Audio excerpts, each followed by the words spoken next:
Now let's focus on hiring manager satisfaction. As you can see from the previous videos, their whole satisfaction, experience and perception of the TA function depends on giving them great talent as quickly as possible for them to deliver their objectives and feel as little pain as possible. However, this is all dependent on them engaging with us on their demand plan as early as possible. However, 99% of managers will not think to download this into your team. They might discuss it with their functional leader or their HRBP, but it will rarely make its way into your function. But for all of the reasons we've already talked about, you need this info.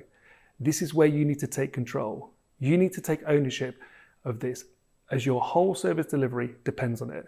No one else will do this. The hiring communities are never going to wake up and think, you know what would really help TA?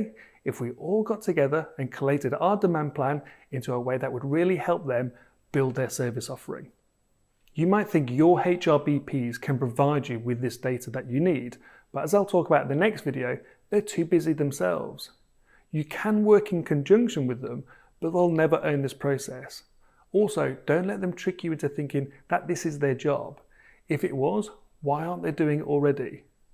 So in short, the path to delighting hiring managers is actually very simple. Help them tell you what they need, but in a way that allows you to deliver it when they need it. Do this, and manager escalations and complaints will be a thing of the past.